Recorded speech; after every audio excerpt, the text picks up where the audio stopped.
with, I know we played a game tonight, which is great, but I'm excited too about our future. We signed 5 really good basketball players that I think can certainly help us in the future. It helps us continue to develop our culture.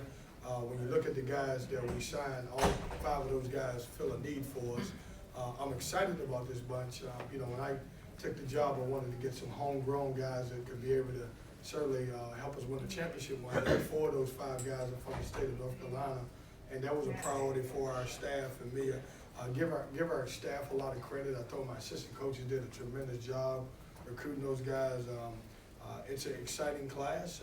I'm ecstatic about those guys, and when you look at the guys that we have in the program, taking into consideration the fact that Thomas Allen is sitting out, who's going to be a really good player from Nebraska, and then Sebron, who is an academic redshirt, who has a chance to really be good, and the guys that's returning, I think we're headed in the right direction. I know we're headed in the right direction. So excited about that. Game, I thought we played good in stretches. My team's a little tired. We had 3 games this week, so we didn't have our traditional day off. We had to take 2 off the previous week.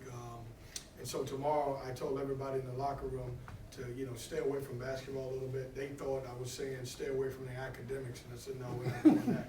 So everybody has instructions for those guys who have to get in the gym, which is guys like C.J. Bryce, Devin Daniels, and Braxton Beverly. I told them if you come in the gym, spend about 30 minutes, get some shots up, then get some rest. We needed some rest. That being said, I thought we did some great things. We got going in the second half. We had a great spurt where we made some shots. I thought we shot the ball well in the second half behind the 3-point line. We settled a little bit in the first half where I thought we should have drove it and could have got some easy baskets. But that being said, I'm happy with our win, and I like where we're at, and we're moving in the right direction. So, questions?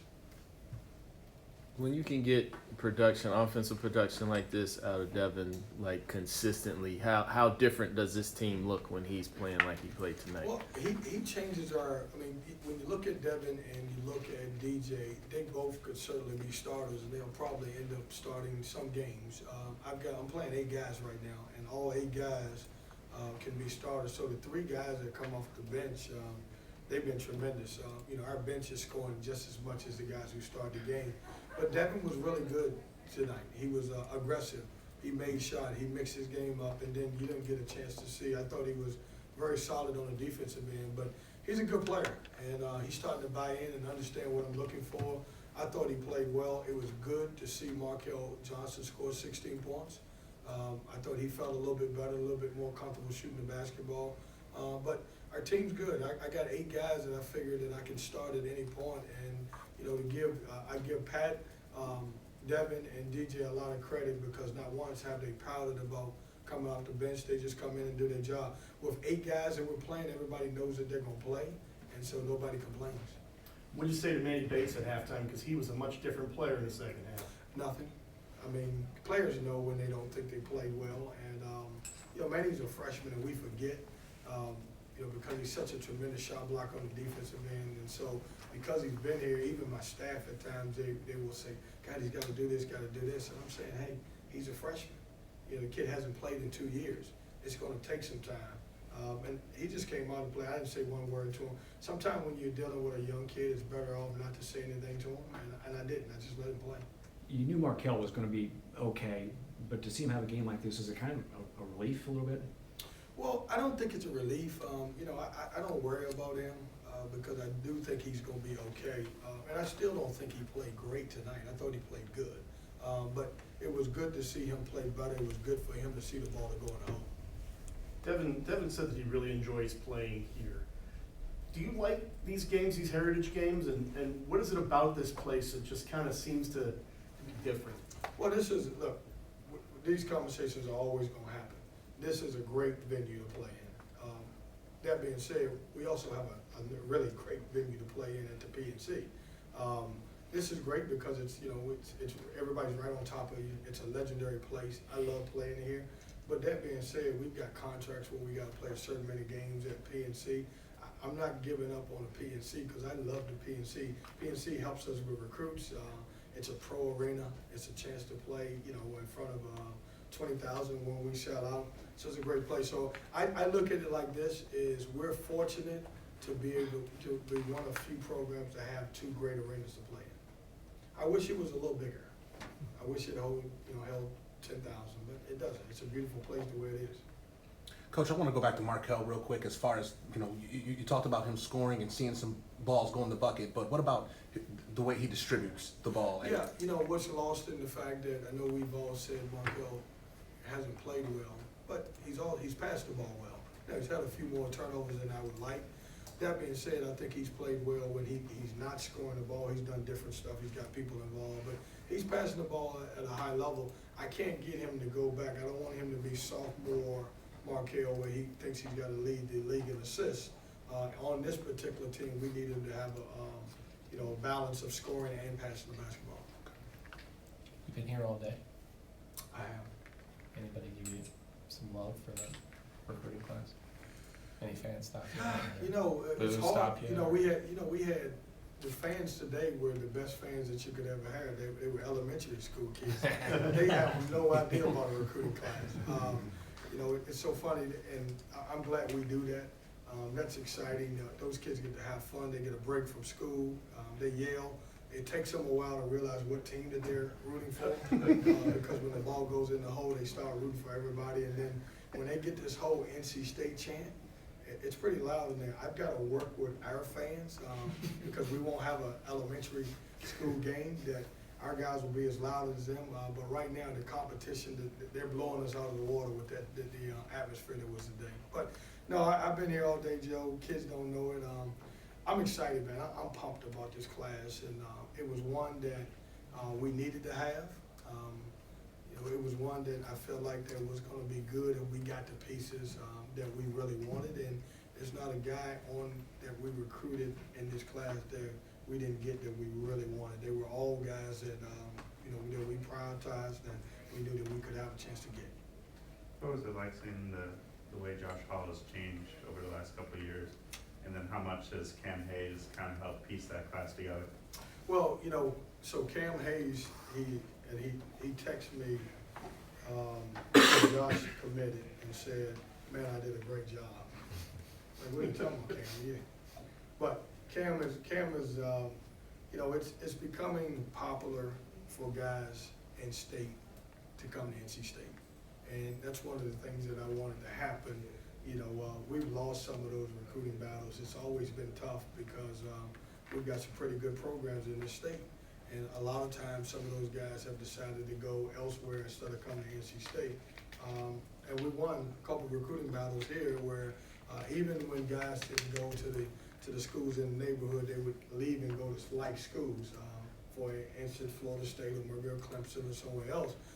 With this group of guys, they decided that NC State was good enough. And we only do well with people who want to come to our program. And I'm excited that, all 4 of the in-state guys felt like this program was good enough for them to come here. It started with Manny Bates. Manny Bates was recruited, and he could have went to a lot of programs, but he decided to stay in state, and I'm happy for him, and that's why I want him to do so well, and the other guys that's coming to the program will do the same thing. Is Evan Eater a little bit like Manny? A little bit more skilled offensively at this point than Manny. He actually can step out and do a few more things than Manny, but he's a tremendous shot blocker, similar to Manny. Coach, towards the end of the first half, when Bates was in foul trouble, you elected to go small for a little bit. That's when Alcorn State kind of on Valvano. Anything you regret about that? No, not at all. When you're in, early in the year, early in the season, you want to try to see what combinations are playing well. That combination has been good for us at times this year. It's crazy because I don't think that they beat us on the backboards or they made shots inside during that time. I just thought we had too many breakdowns. We didn't do a great job, in my opinion, tonight, rotating out of the press, finding guys. And we left some guys open for some wide open shots. They were 5 for 7 from the three-point line going into the half. And a lot of them because of the press. We just didn't rotate out of them. I thought we did a good job, solid job defensively, but out of the press, we gave up some easy shots. And it's different because the guys, when we're playing Jericho and we're playing Pat at that kind of 4 position, they're really not used to it, so they don't know where to rotate to.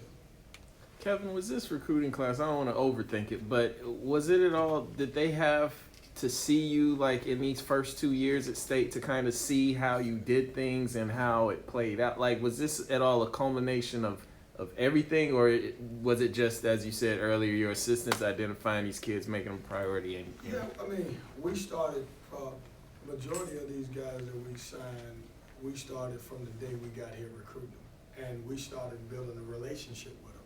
We started selling them on the opportunity to come to NC State and get a great education. And we talked about a lot of things, our fan base.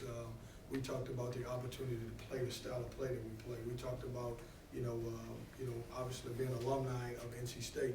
And I just think it worked off. We worked extremely hard for these guys and give them credit. All of these guys could have chosen to go somewhere else, and they decided to come to NC State. How much did the team camp in June help in terms of evaluating guys like Shaq and Nick Farrar? I don't know that, I knew they could play, and team camp is so tough because, most of the team camps you don't have, a lot of the teams don't have their entire team. Most of the football guys are away playing, so you don't get a true understanding of how good each guy is. It certainly helped that I could spend a little time and watch them play. I don't think that made, as far as me deciding whether to take them or not. I think, the biggest jump is Josh Hall 2 or 3 years ago. I think he was in team camp. And, that kid's gotten a lot better. He's grown, he's talented, he's put on a little bit of bulk, he's gotten better. I can say that about each guy. Nick is a kid that came from nowhere, and certainly disappointed in Nick tonight a little bit because he played against Broughton, and it was KJ's first varsity game, and Nick beat him bad, so you're gonna have a little extra suicides for that when he gets here. You can never beat the coach's son on his first game ever, and Nick won the game. So, but I'm excited, man. Cam Hayes is he's a talented guard. He reclassified back up to his regular class. He can play the 1 and 2. Really good basketball player. When you talk about Shaq Moore, he's probably one of the best defensive guards in the country. The last time I watched him before this weekend, he's a guy who stepped out and made 7 threes. That's not who he is. So certainly you know that he's able to do those type of things. But I love the bunch. I love what Ebenezer brings to our class. Not only are those guys good basketball players, but they're good people, and all of them coming in with a really good academic background. And I wanted to, if I can get 2 out of the 3, I'm lucky, but with the majority of those guys, I got 3 out of 3 with those guys, so I'm pumped about that. Knowing that Shaq can play off the ball as well, how much does that help you knowing that you can have a backcourt with Cam and Shaq at the same time? Yeah, I wouldn't have never taken Shaq if he was just locked into being a point guard. He was a combo guard, and it's so funny, the relationships has grown because each guy with Cam and Shaq played together in AAU, and I asked him after we got the commitment from Cam. I said, do you mind playing with Shaq? And they were all for it. It was weird how this relationship has developed with those guys because we would go back and call them and say, how do you feel about playing with so-and-so? How do you feel about, and all of those guys like, man, I'm excited about it. So hopefully we got something special in this group. I would love for those guys to develop a relationship before they get here because I think if they do, they'll come in as a strong unit and get better in a lot of areas. Thanks, Coach. Thanks, Coach.